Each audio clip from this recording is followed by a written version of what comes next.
How can you care for someone if you don't know anything about them? Dementia. Anyone can get it, and with early onset dementia, you can even get it in your 30s, 40s or 50s. 800,000 people in the UK currently have dementia. This will rise to 1 million by 2021. Yet it touches the lives of so many more that the true social impact is incalculable.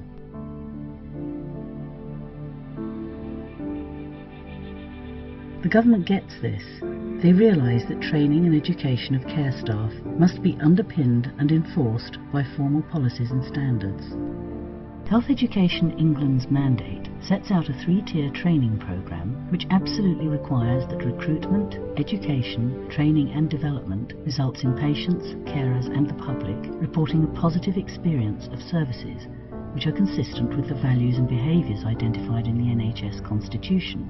But it doesn't stop there.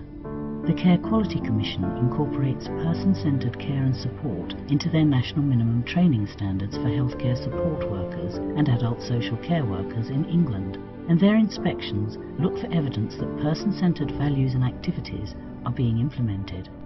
Responses to meeting these requirements vary, but South West Yorkshire Partnership NHS Foundation Trust is doing something innovative and groundbreaking, and it's doing it now.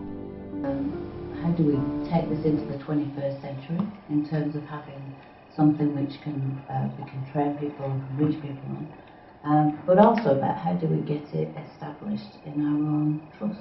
If this is something so good, then really we should make it part of our everyday practice. Of using the new e-learning and actually seeing what we could do in terms of evidencing a better offer for people, kind of help, really demonstrating the difference that stories, because this is the stuff that makes you want to get them come to work in the morning, isn't it? Yeah.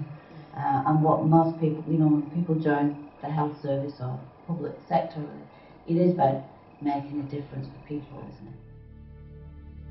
Life story work has been around for years.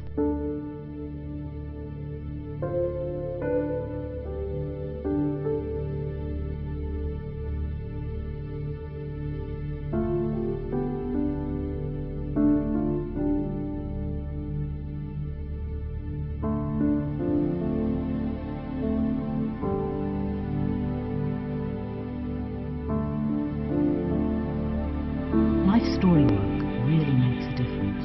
The one that I made when he went to Stonehouse, and you can see it's fallen well to bits. used. And we started with his grandma, who was very, very attached to, and himself as a little boy. Right through to present day photographs of the grandchildren and things. Did the life story book go with him to? Yes. Claremont. Yes, it did. He used to walk around with it under his arm, and his poetry book, and any other books that I'd sent with him. And he would share it with any staff who wanted to listen. Implementation is always a challenge. How do you get the training out to the carers so they know the hows, the whens and the wheres? To witness what you probably don't see yourselves was the actual responses that you were getting from service users was really uplifting for me. At certain times in certain days I had service users actually following that member of staff round with their eyes everywhere she went.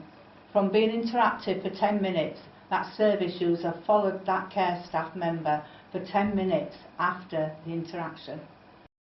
Empathy, passion, contact, physical touch that's not seen on every day by everybody, and you probably don't see it because you do it in your everyday job. But I was seeing some really positive feedback from service users that really uplifted me, and I was just smiling because it was just like being in a lovely warm home environment. There was a common ground, and they weren't seen as a patient and a service user. You were seen as a one. SWYPT chose award-winning company Walkgrove to work with them to convert existing resources into an online resource, which was then extensively piloted using a 3-stage process based on Kirkpatrick's evaluation model.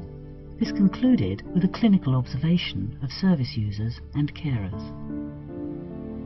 Its success has also aroused interest from the Department of Health, who are interested in how the product could be rolled out across the whole of the NHS. The dedication of everyone involved in this project cannot be overemphasised. Portrait of a Life e-learning can and does make a difference.